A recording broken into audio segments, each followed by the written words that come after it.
Hey everyone, today we're going to cover up the most recommended topic which is day trading. What is day trading? How to make money from day trading? Multiple strategies about day trading, indicators, risk management, last which is psychology. First we're going to cover up what is day trading. Day trading को हम intraday trading भी कहते हैं. Same day पे जो buying selling होता है stocks, indices, commodities, currencies, उसी को हम डे ट्रेडिंग बोलते हैं. डे ट्रेडिंग का गोल क्या होता है? स्मॉल प्राइस मूवमेंट को पकड़ना. अगर हम इसको और डीप डाइव करें, ये जो डे ट्रेडिंग है ये किस तरह से काम करता है. सेम डे पे जो पोजीशन ओपन होता है, अगर वो पोजीशन सेम डे पे क्लोज भी होता है, उसी को हम डे ट्रेडिंग बोलते हैं. मैं आपको एग्जांपल देती हूँ. अगर मुझे एक ट्रेड लेना है, मैंने वो ट्रेड लिया है 9:30 पे और उस ट्रेड को मैंने एग्जिट कर दिया है 2:30 पे, तो ये हो गया मेरा इंट्राडे ट्रेड. सिंपल. इसमें क्या होता है? ओवरनाइट होल्ड नहीं करना पड़ता, जिसके वजह से ओवरनाइट रिस्क भी नहीं होता है. बीटीएसटी स्विंग ट्रेडिंग में ये सारी चीज होती है, बट इंट्राडे ट्रेडिंग में ये आपका नहीं होता है. ये पूरा बेस्ड होता है टेक्निकल एनालिसिस के ऊपर, चार्ट्स के ऊपर, वॉलेटिलिटी के ऊपर, वॉल्यूम के ऊपर, मोमेंटम के ऊपर. इसके लिए डिसिप्लिन चाहिए, स्पीड चाहिए and most important point which is risk management. अगर ये सारी चीज है तो हम अच्छे से डे ट्रेडिंग कर सकते हैं. अभी हम जाएंगे और एक स्टेप पे जो बहुत इंपॉर्टेंट है, वो है ये जो डे ट्रेडर है वो पैसे कैसे कमाते हैं. क्योंकि हमने तो सुना है डे ट्रेडिंग से पैसे नहीं बनते, सिर्फ पैसे बनते हैं स्विंग ट्रेडिंग से, लॉन्ग टर्म इन्वेस्टिंग से. ये डे ट्रेडिंग में कैसे पॉसिबल है, तो उसी को हम ब्रेक डाउन करेंगे. अगर हम देखें how day traders make money. Day trading में क्या होता है? डे ट्रेडिंग में जो प्राइस चेंजेस वो स्मॉल स्मॉल होते हैं. अगर हम ओवरऑल मार्केट को अच्छे से देखें तो ओवरऑल मार्केट में हमें सालों में 10%, 12% इतना मोमेंट हमें मिल जाता है. पर अगर हम डेली की बात करें तो डेली हमें उतना मोमेंट नहीं मिलेगा. जितना हमें मिलेगा उसी से हमें लेना होगा. तो इसके वजह से क्या करना होता है? इसके वजह से मल्टीपल ट्रेड लेने पड़ते हैं और अपना जो सेटअप वो भी हाई प्रोबेबिलिटी होना चाहिए. जैसे कि ट्रेंड को फॉलो करना, ब्रेकआउट्स में ट्रेड लेना या पुल बैक्स में ट्रेड लेना. मैं आपको पूरा एग्जांपल देके समझाती हूँ कि अगर मुझे डे ट्रेड करना है तो मैं किस तरह से करूँगी. जैसे कि मुझे अगर स्टॉक्स में करना है, अगर एक बिगिनर हो तो आपको तो स्टॉक्स में ही करना है. अगर आप एक्सपीरियंस हो, अगर आपने स्टॉक्स में अच्छा हाथ जमा लिया तो आप क्या कर सकते हो? इंडाइसेस पे भी कर सकते हो, लेकिन आपको हर रोज ट्रेड नहीं मिलेंगे, ये भी आप याद रखना. अगर मुझे स्टॉक्स में डे ट्रेडिंग करना है तो मैं किस तरह से करूंगी. जैसे कि ये हो गया ए स्टॉक, ठीक है. तो अभी ये जो ए स्टॉक्स है ये क्या कर रहा है? ब्रेकआउट दे रहा है. तो मैं तो तैयार हो जाऊंगी, ब्रेकआउट में मुझे ट्रेड करना है. तो मैंने क्या कर दिया, यहाँ पे मैंने एंट्री कर दी और इसका जो अभी फिलहाल का जो प्राइस वो चल रहा है 200, ठीक है. तो मैंने 200 में एंट्री कर दिया और मेरा जो स्टॉप लॉस हो रहा है, बिकॉज यहाँ पे थोड़ा सा पुल बैक आया था, मतलब नीचे आया था, जिसकी वजह से मेरा स्टॉप लॉस हो रहा है 198. मतलब यहाँ पे मेरा 2 पॉइंट का स्टॉप लॉस हो रहा है और जो इनिशियल रेजिस्टेंस है वो है 210 का, ठीक है. तो मार्केट में वॉलेटिलिटी था, अच्छा मोमेंटम था, जिसके वजह से सेक्टर ने भी साथ दिया, जिसकी वजह से ये 210 तक चला गया. अभी मुझे इसमें प्रॉफिट हो रहा है 10 पॉइंट का. यहाँ पे मैंने क्वांटिटी भी ठीक ठाक लिया, मतलब यहाँ पे मैंने क्वांटिटी लिया 1000 क्वांटिटी, ठीक है.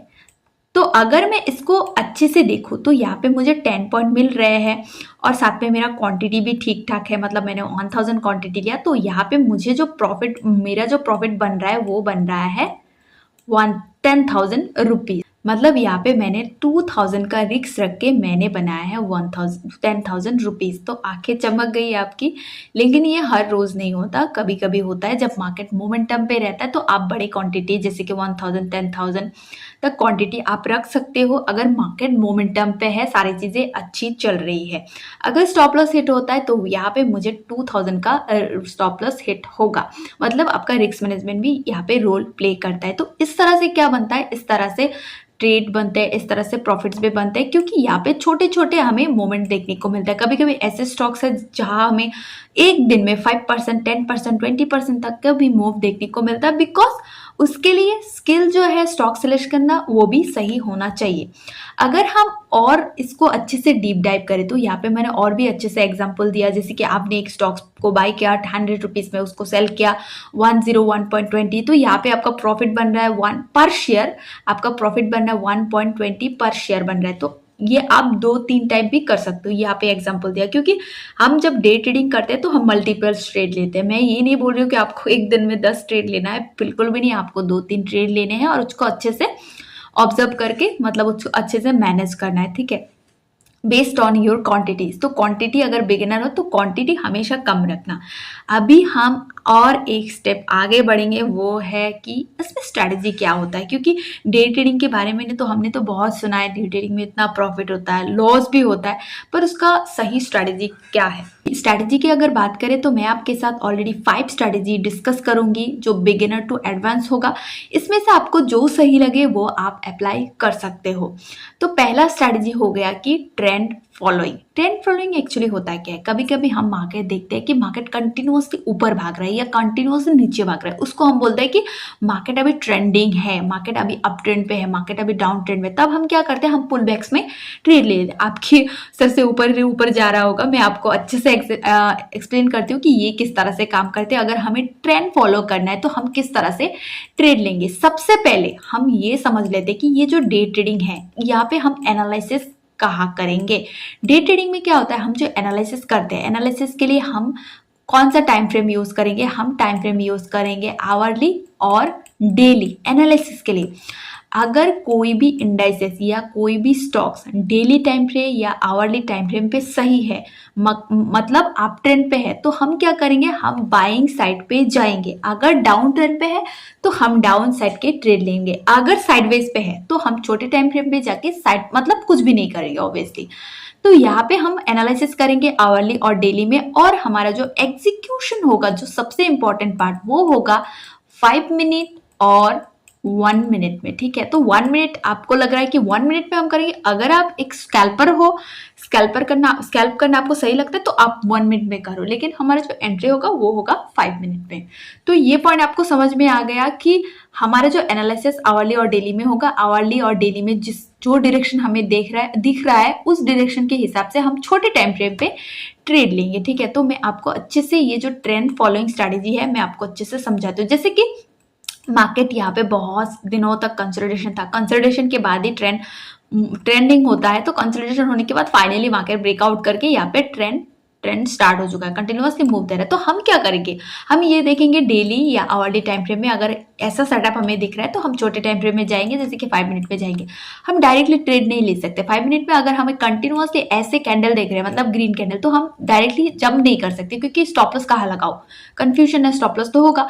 तो हम क्या करेंगे, हम पुल बैक के लिए वेट करेंगे। पुल बैक कैसा, जैसे कि ये अगर कंटिन्यूअसली मूव करे, अगर ये थोड़ा सा नीचे आता है, जैसे कि यहाँ पे थोड़ा सा रेड कैंडल बनाया या डोजी कैंडल बनाया, तो हम क्या करेंगे, हाई ब्रेक करने के लिए वेट करेंगे। अगर ये हाई ब्रेक करता है तो हमारा यहाँ पे एंट्री हो जाएगा और ये स्विंग लो हमारा क्या होगा, एसएल होगा। सिंपल। हमें क्या करना है, हमें यहाँ पे एंट्री लेना है और इनिशियल रेजिस्टेंस जो है उस पे हमें एग्जिट करना है। तो ये हो गया पूरा पुल बैक स्ट्रेटजी। अगर ट्रेंडिंग है मार्केट तो पुल बैक के हिसाब से आप कर सकते हो। अगर हम डाउन ट्रेंड की बात करें तो डाउन ट्रेंड भी सेम होती है, जैसे कि कंटिन्यूअसली मार्केट नीचे आ रहा है बड़े टाइम फ्रेम पे, तो आपको ट्रेड लेना है शॉर्टिंग साइड में। तो आप क्या करोगे, स्विंग हाई के ऊपर आप एक ट्रेंड लाइन ड्रॉ करोगे, स्विंग लो के ऊपर आप ट्रेंड लाइन ड्रॉ करोगे और लो में आप एंट्री करोगे और आपका स्टॉप लॉस होगा स्विंग हाई। इस तरह से आप ट्रेंड को फॉलो करोगे। अगर ट्रेंड शिफ्ट हो जाता है, ट्रेंड अगर चेंज कर देता है, तो वहां पे आपका एग्जिट हो जाएगा। या अगर आप इनिशियल सपोर्ट कुछ देखते हो या कुछ ऐसे नंबर्स देखते हो जैसे क्रूशियल नंबर हो गए, वहां पे भी आप एग्जिट कर सकते हो। तो ये हो गया डे ट्रेडिंग। ऐसा नहीं कि आपने ट्रेड लिया आपने एग्जिट नहीं किया, ऐसा नहीं होता, क्योंकि आपका ट्रेड डे एंड में आपका क्लोज हो जाएगा, तो उससे पहले आपको एग्जिट करना है। तो अभी हम डिस्कस करेंगे सेकेंड स्ट्रेटेजी जो मेरा फेवरेट है, वो है breakout trading strategy. Breakout strategy क्या होता है, क्रूशियल लेवल अगर ब्रेक करता है, कंसोलिडेशन के बाद, रेंज के बाद अगर ब्रेक करता है कोई लेवल विथ वॉल्यूम, तो हम क्या करते हैं, उसको ब्रेकआउट बोलते हैं। तो मैं आपको एग्जांपल दिखाती हूँ। ब्रेकआउट के ऊपर मैंने बहुत बार बात की है कि ब्रेकआउट किस तरह से काम करता है। जैसे कि यहाँ पे कंसोलिडेशन हो रहा है, ये ब्रेकआउट कर दिया, तो हम क्या करेंगे, ब्रेकआउट पे हम ट्रेड लेंगे। यहाँ पे मेरा एंट्री होगा, यहाँ पे अगर सुन लो है तो मैं यहाँ पे स्टॉप लॉस रखूंगी, इनिशियल रेजिस्टेंस जो है वहाँ पे मेरा एग्जिट हो जाएगा। तो इस तरह से ब्रेकआउट में होता है। तो ब्रेकआउट क्यों होता है, ऑब्वियसली हमें पता है, कुछ वजह से यहाँ पे सेलिंग हुआ था, फिर कंसोलिडेशन हुआ, फिर यहाँ से बाइंग एक्टिव हुआ, बायर एक्टिवेट हुआ, एंड देन फाइनली यहाँ से और बायर एक्टिवेट हुआ, जिसकी वजह से ये कंटिन्यूअसली मूव दे दिया। ठीक उसी तरह अगर एक सपोर्ट लेवल बार बार ट्राई कर रहा है ब्रेक करने के लिए सेलर, तो हम क्या करेंगे, ऑब्वियसली हम रेडी हो जाएंगे सपोर्ट ब्रेक करने के लिए। इसमें हम ब्रेकडाउन ट्रेड भी ले सकते हैं। अगर मैं यहाँ पे शॉर्टिंग करूँ तो यहाँ पे मेरा स्टॉप लॉस हो रहा है, मैं इसको होल्ड करूंगी जब तक ये एक सही सपोर्ट में नहीं आ जाता है। तो ये हो जाता है पूरा ब्रेकआउट स्ट्रेटेजी। आप क्या कर सकते हो, अगर आपको निफ्टी बैंक निफ्टी रिकमेंडेड तो नहीं करती, पर अगर आपको करना है ट्राई करना है तो आप ब्रेकआउट्स में कर सकते हो, क्योंकि उसमें मोमेंटम अच्छे से मिल जाता है। आपके जो प्रीमियम वो अच्छे से मूव करते हैं। अगर स्टॉक्स में भी आपको ऑप्शंस या फ्यूचर करना है तो आप ब्रेकआउट और ब्रेकडाउन में ट्राई कर सकते हो। ठीक है, तो इस तरह से क्या होता है, इस तरह से इंट्राडे ट्रेडिंग काम करता है। मैं अगर आपको और भी स्ट्रेटजी ब्रेक डाउन करूँ तो सपोर्ट एंड रेजिस्टेंस, पूरा मार्केट इसी के बेस के ऊपर ही है कि मार्केट सपोर्ट एंड रेजिस्टेंस के ऊपर ही चलता है, इसके अलावा कुछ भी नहीं। सपोर्ट में अगर मार्केट आ रहा है, जैसे कि ये पैटर्न हो गया, ये पैटर्न के बारे में आपने सुना होगा, ये डबल है। तो अगर हम देखते हैं कि मार्केट यहाँ पे आया, हम यहाँ पे नहीं करेंगे क्योंकि ये कंफर्मेशन नहीं है, नीचे भी तो आ सकता है ना, ऐसे करके नीचे भी तो आ सकता है। तो हम क्या करते हैं, रुकते हैं कि यहाँ पे एक्चुअल में बायर है कि नहीं। अगर ये फिर से ट्राई करता है वही लेवल, तब हमें कंफर्मेशन मिल जाता है कि यहाँ से मार्केट बाउंस करेगा, इसका जो ट्रेंड वो चेंज हो चुका है। तो हम क्या करते हैं, नेकलाइन के ऊपर हम एंट्री करते हैं। बहुत सारे लोग बॉटम पे ही बाय करते हैं, वो भी सही है, स्टॉप लॉस भी छोटा होता है, पर इसमें नीचे भी आ सकता है। तो इसके लिए हम ज़्यादा कंफर्मेशन लेते हैं, हम नेकलाइन पे बाय करते हैं और स्विंग लो हमारा स्टॉप लॉस होता है और उस ट्रेड को हम होल्ड करते हैं जब तक मूवमेंट नहीं होता। ठीक उसी तरह अगर हम डबल टॉप की बात करें तो ये भी रेजिस्टेंस का हो गया। ठीक है, तो यहाँ पे अगर हम देखें तो ये हो गया इसके लिए रेजिस्टेंस। अगर ये पहला टॉप बनाते तो हम शॉर्ट नहीं करते, फिर से हम रुकते हैं, फिर से टॉप बनाते हैं, फिर हम वहाँ पे शॉर्ट करते हैं। तो ऐसे भी लोग होते हैं जो पहले टॉप में शॉर्ट करते हैं। करना चाहिए अगर आपको ज़्यादा कंफर्मेशन मिल रहा है, वहाँ पे आपको ऐसे डोजी कैंडल बन रही है या बियरिश कैंडल आपको ज़्यादा दिखने को मिल रहा है, जो वॉल्यूम वो भी उतना खास मूव नहीं है, तो आप क्या कर सकते हो, पहले भी आप अपना जो ट्रेड वो एग्जीक्यूट कर सकते हो, टॉप में भी आप कर सकते हो, क्योंकि आपको यहाँ पे कम पॉइंट मिलेगा। ठीक है, ये नीचे आ गया, आपको यहाँ पे मिलेगा।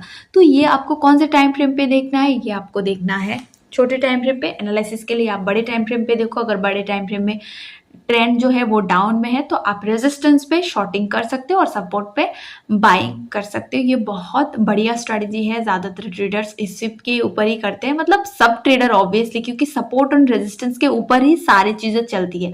हम स्विंग ट्रेडिंग करते हैं इसी के ऊपर, positional, long term, intraday, scalping, सारी चीज़ें सपोर्ट एंड रेजिस्टेंस के बेस के ऊपर ही होता है। तो इसको आपको अच्छे से डीप डाइव करना है। इसी में आप क्या कर सकते हो, ट्रेड कर सकते हो। मैं आपको एग्जांपल भी दिखाऊंगी कि किस तरह से काम होता है। फिर हो गया EMA and pull back strategy. EMA क्या होता है, ईएमए होता है एक मूविंग एवरेज। यहाँ पे हमने दो मूविंग एवरेज लगाते हैं, जैसे कि 9 एंड 20। जब पुल बैक आता है तब हम क्या करते हैं, ड्यूरिंग अगर ट्रेंडिंग है मार्केट तो हम क्या करते हैं, ट्रेंडिंग मार्केट पे तो हम कहीं पे भी नहीं घुस सकते, तो हम वेट करते हैं कि अगर ये जो स्टॉक्स है, मैं आपको एग्जांपल दिखाती हूँ ताकि आपको क्लियर हो।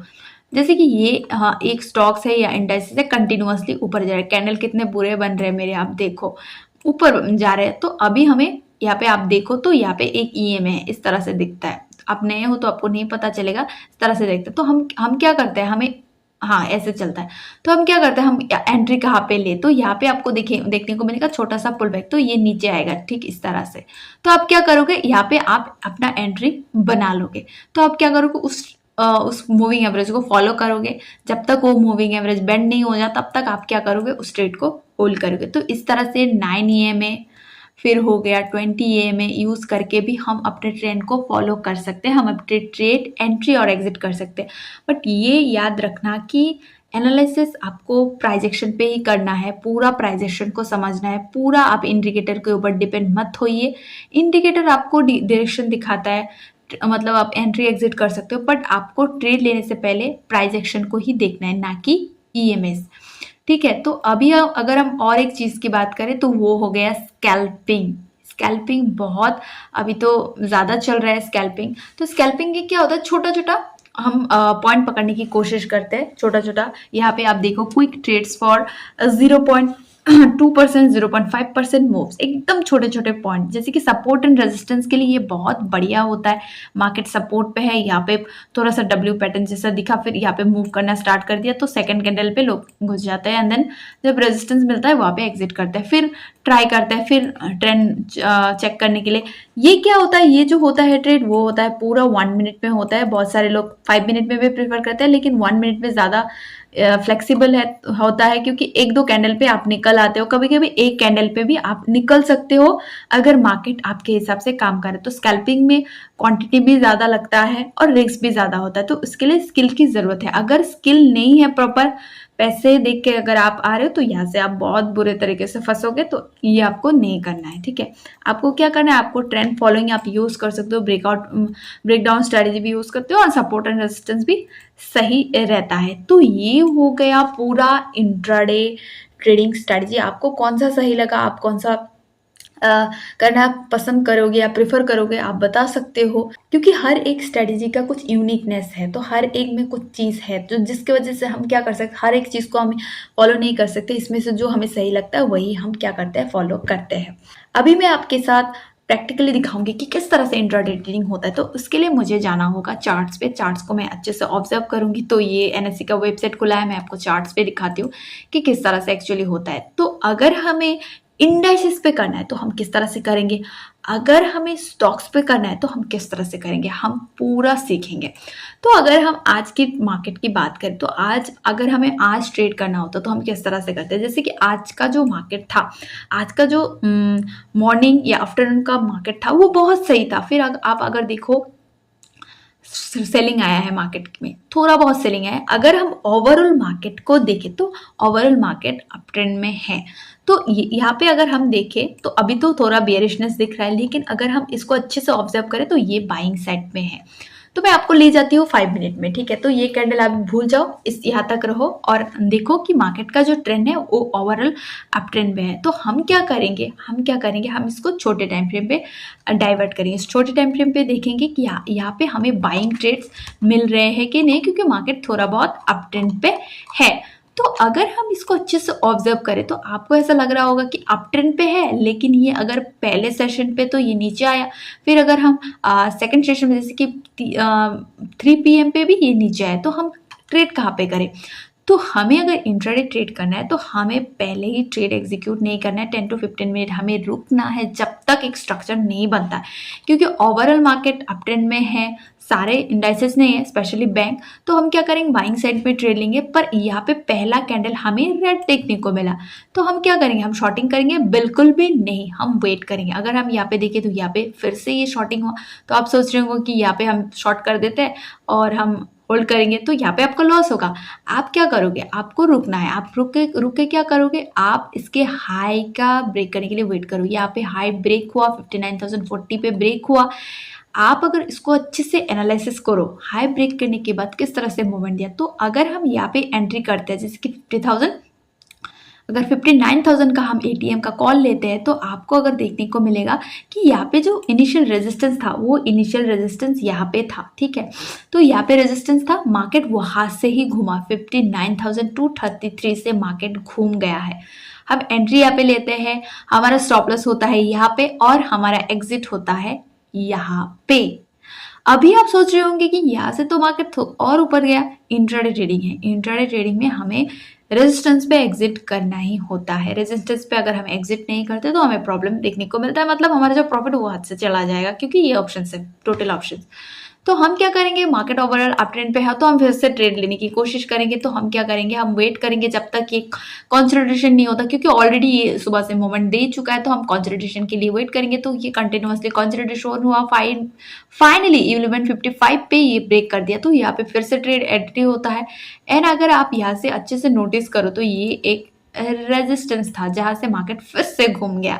आप अगर देखो तो यहाँ पे आपने अगर ये कैंडल देखे, डोजी कैंडल तो बिल्कुल बनता है ट्रेंड चेंज होने से पहले। तो अगर हमने ऐसे कैंडल देख लिया तो हम क्या करेंगे, एग्जिट करेंगे। और अगर आप यहाँ पे देखो तो कंटिन्यूअसली फिर से जाए, तो माइंड में ये रहा होगा कि अभी हम शॉर्टिंग भी कर सकते हैं। हाँ, शॉर्टिंग कर सकते हैं, ऐसा नहीं कि हम नहीं कर सकते, पर हम क्या करेंगे, हम बड़े टाइम फ्रेम को फॉलो करेंगे। बड़े टाइम फ्रेम का अगर डायरेक्शन है वो जो चेंज हो रहा है तो हम उस डायरेक्शन के हिसाब से जाएंगे, ना कि अपना डायरेक्शन के हिसाब से। तो ये होता है, अगर अप ट्रेंड है तो आप अप साइड में ट्रेड लीजिए, डाउन ट्रेंड है तो आप डाउन साइड में ट्रेड लीजिए, पूरे ट्रेंड को आप रिस्पेक्ट करिए। तो मैं अगर आपको और ट्रेड्स दिखाऊं, जैसे कि ये हो गया इंडाइसेस में रिकमेंड नहीं करती हूँ, बट आपको समझाने के लिए मैंने दिखाया है। तो मैं आपको और अगर ट्रेड की डिस्कस करूँ, जैसे कि स्टॉक्स में भी हो गया, तो यहाँ पे एक स्टॉक्स है, हाँ ये इस स्टॉक्स ने 3% का मूव दिया है, तो यहाँ पे मेरा ट्रेड बना है, तो मैं आपको दिखाती हूँ। ये एग्जांपल ज़्यादा सही रहेगा, क्योंकि जो हम करते हैं वही दिखाना सही रहता है। मैंने सोचा था कि HDFC बैंक पे दिखा लूँ, बट वहाँ पे मेरा नहीं हुआ था। तो अगर हम यहाँ पे देखें तो यहाँ पे क्या हुआ, ये जो सिटी यूनियन बैंक था बहुत सही मोमेंटम था। तो अगर हम यहाँ पे अच्छे से एनालिसिस करें तो ये ओवरऑल अप ट्रेंड पे है, क्योंकि बैंक अप ट्रेंड पे है ना, तो बैंक अगर मूव कर रहा है तो उसके जो स्टॉक्स है वो तो मूव करेंगे। इसके ऊपर भी मैंने वीडियो बनाया था कि सेक्टर अगर स्ट्रांग है तो स्टॉक्स भी स्ट्रांग रहेगा। तो इसका ओवरऑल अप ट्रेंड पे है, थोड़ा सा नीचे आया था जिसको हम पुल बैक बोलते हैं, ठीक है। तो अगर हम 5 मिनट पे जाए तो 5 मिनट पे हम क्या करेंगे, ऑब्वियसली हम शॉर्टिंग ट्रेड नहीं लेंगे, हम बाइंग ट्रेड ढूंढेंगे।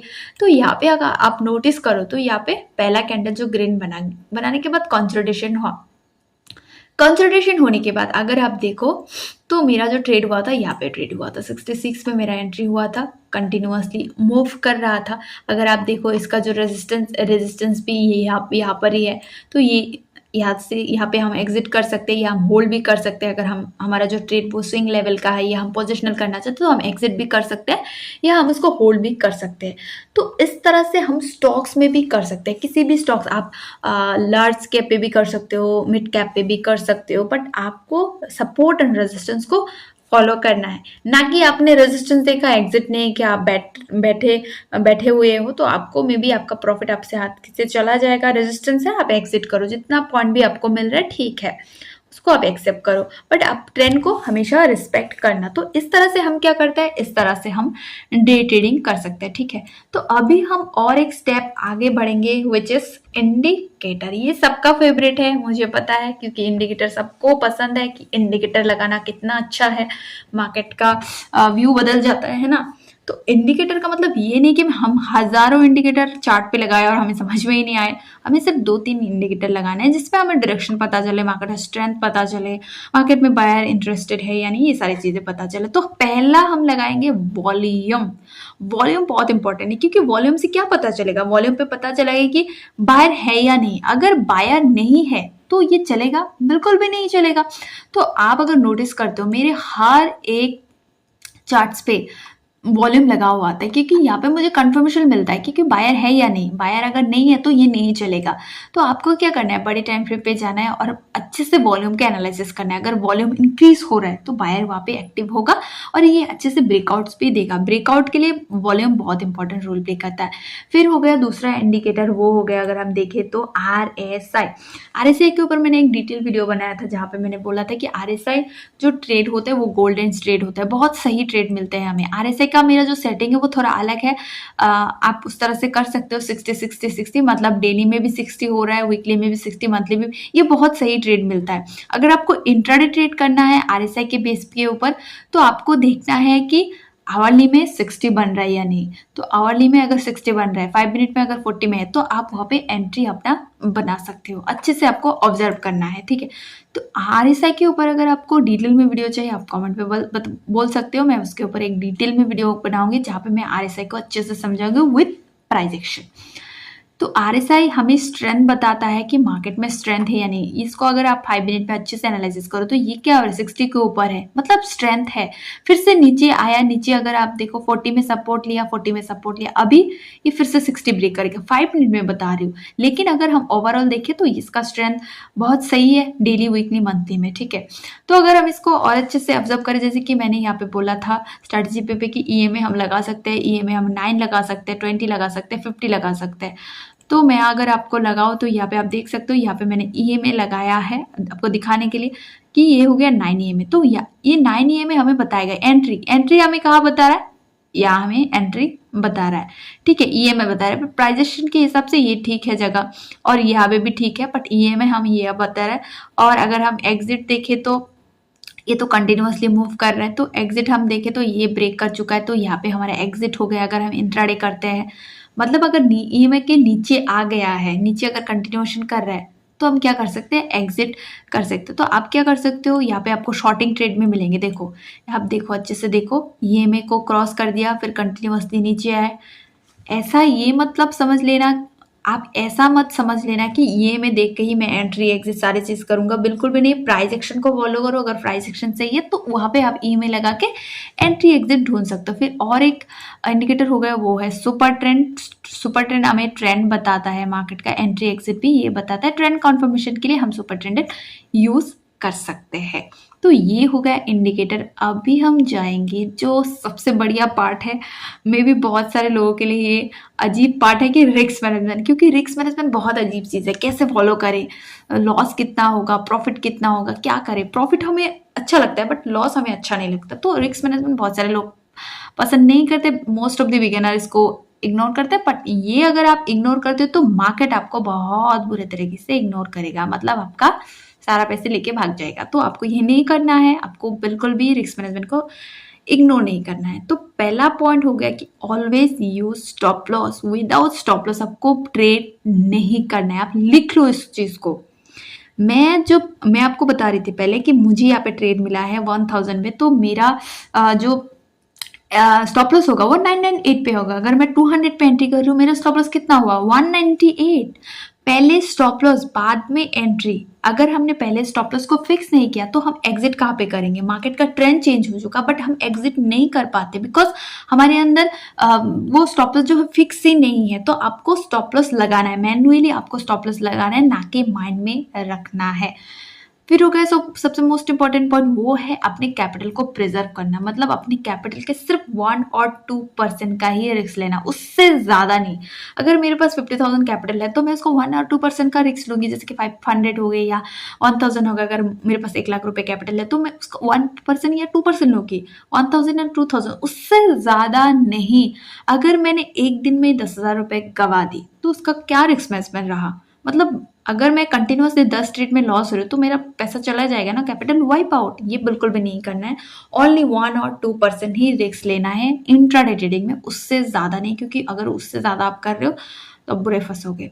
ठीक है, कैपिटल प्रिजर्वेशन। कैपिटल को अपने बच्चों की तरह देखो। जब आप अपने बच्चों की तरह देखोगे तो तब आप कभी भी इसको खोने के लिए नहीं सोचोगे। फिर हो गया, पहले 10 और 15 में ट्रेड नहीं करना है, जो मैंने आपको बताया कि बैंक निफ्टी में भी ये सारी चीजें एप्लीकेबल है, स्टॉक्स में भी करते हो तो ये एप्लीकेबल है। क्योंकि 10 और 20 मिनट में मार्केट वॉलेटाइल होता है, अनप्रिडिक्टेबल होता है, कहाँ जाएगा हमें नहीं पता होता। तो उस टाइम पे हम वेट करते हैं, शांति से वेट करते हैं और हम देखते हैं कि मार्केट किस तरह से मूव करेगा। फिर हो गया कि अपना जो लूजिंग पोजीशन है उसको कभी भी एवरेज नहीं करना है, क्योंकि ये हमारा जो अकाउंट वो डिस्ट्रॉय कर देता है। मार्केट नीचे जा रहा है, हमें लग रहा है तो ये कम में मिल रहा है, हमने 1000 पे बाई किया था, अभी 995 चल रहा है, तो एवरेज कर लेते हैं, क्वांटिटी भी हो जाएगा, या से बाउंस करता है तो प्रॉफिट भी होगा। ये 995 से कहाँ तक आएगा आपको नहीं पता ना। तो लूजिंग पोजीशन को आप कभी भी एवरेज मत करो। ऊपर जा रहा है पिरामिड करो, बट एवरेजिंग बिल्कुल भी नहीं। No over over leveraging, leverage भी नहीं करना है आपको। 1 लाख रुपए है, 10 लाख का ले लेता हूँ, 20 लाख का ले लेता हूँ। क्रिप्टो में ज्यादा होता है क्योंकि वहां पर लेवरेज मिलता है, इंडियन मार्केट में तो उतना नहीं मिलता। फिर भी आपको कहीं पे भी लेवरेज नहीं लेना, जो अपने पास है उसको, कि प्रॉफिट तो ज्यादा होगा लेकिन लॉस भी ज्यादा होगा, रिस्क भी ज्यादा होता है। तो इसलिए हमें क्या करना है, लेवरेज और एवरेज को अवॉइड करना है और ओवर ट्रेडिंग को भी अवॉइड करना है। ये सारी चीजें अगर हम अच्छे से करते हैं तो हमारा जो ट्रेड वो सही होता है। अब आएंगे साइकोलॉजी पॉइंट, जो हमारा माइंड है इसी में सारी चीजें है। अगर हमने माइंड को अच्छे से नहीं रखा, हमारा साइकी ठीक नहीं है, तो हम मतलब क्या हो जाएंगे, मेंटल हो जाएंगे। तो हम अच्छे से ट्रेड नहीं कर पाएंगे, क्योंकि day trading is all about mind game. आप क्या करो, बटन दबा रहे हो, एंट्री एग्जिट सारी चीजें आपको मॉनिटर करना पड़ता है, चीजों को समझना पड़ता है, फिर आप वहाँ पे काम कर सकते हो। ऑप्शंस में ज़्यादा होता है, इंडाइसेस में अगर आप कर रहे हो तो वहाँ पे स्ट्रेस भी ज़्यादा होता है। तो अगर आपको डे ट्रेडिंग में सक्सेस होना है तो पहले आपको करना है इमोशंस को कंट्रोल नहीं कर सकते, मैनेज करना है। कब ग्रीड आ रहा है, कब फोमो आ रहा है, कब किस तरह का इमोशन ट्रिगर हो रहा है, उसको आपको पहचानना है। स्टिक योर प्लान, जो प्लान आपने बनाया था कि अगर मार्केट ट्रेंडिंग है तो मैं ट्रेड करूंगा, अगर नहीं है तो मैं नहीं करूंगा, प्लान को पूरा फॉलो करो। ये मेरा स्टॉप लॉस रहेगा, ये मेरा टारगेट रहेगा। रिवेंज ट्रेडिंग नहीं करना है, पहले ट्रेड में लॉस हो चुका, अभी मुझे इसको कवर करना है, ऐसा माइंडसेट मत रखो। अपने जो लॉस वो स्मॉल रखो ताकि आप क्या कर सको, मार्केट में सस्टेन कर पाओ, क्योंकि अगर लॉसेस बड़े हो रहे हैं तो आपको डर लगेगा ट्रेड में लेने में, क्योंकि कॉन्फिडेंस खत्म हो जाता है। डिसिप्लिन ट्रेडर कौन होता है? जो स्मार्ट ट्रेडर, मतलब ए डिसिप्लिन ट्रेडर, ए स्मार्ट ट्रेडर। आपके ऊपर डिपेंड करता है कि आप किस तरह से करते हो। ये पूरा अगर पॉइंट आप अच्छे से फॉलो करते हो, ओवर ट्रेडिंग नहीं करते हो, रिवर्स ट्रेडिंग नहीं करते हो, अपने इमोशंस को अच्छे से मैनेज कर पाते हो, अपने आप को समझ पाते हो, अपना जो स्ट्रेटजी है या अपना जो सेटअप है उसको अच्छे से रिस्पेक्ट करते हो, उसके हिसाब से काम करते हो, तो आप अच्छा एक डे ट्रेडर बन जाओगे। डे ट्रेडिंग ऐसा नहीं बोलती कि बहुत हार्ड है, बिल्कुल भी नहीं है, आपके ऊपर डिपेंड करता है। अगर आपको डे ट्रेडिंग करना सही लगता है तो आप अच्छे से मार्केट को समझो, अपना स्किल है वो डेवलप करो, क्योंकि आप डे ट्रेडिंग में होल्ड भी तो कर सकते हो। ऐसा अगर माइंडसेट है कि मैं होल्डिंग से प्रॉफिट बनाऊंगा तो आप करो, सुबह ट्रेड लो, एग्जिट मत करो, जब तक आपका टारगेट नहीं आता आप होल्ड करो। और अगर और स्टॉप लॉस ट्रेल भी करो, अगर स्टॉप लॉस ट्रेलिंग में हिट होता है तो कोई बात नहीं, आपके ऊपर डिपेंड करता है। तो ये सारी चीज आप अच्छे से फॉलो करोगे तो आप एक अच्छा ट्रेडर, डे ट्रेडर बन जाओगे। इस वीडियो में आपको सबसे बढ़िया पॉइंट कौन सा लगा? आप डे ट्रेडिंग करते हो, नहीं करते हो, कौन सा स्ट्रैटेजी आप फॉलो करना पसंद करोगे? आप कमेंट पे अपना व्यू बता सकते हो। धन्यवाद।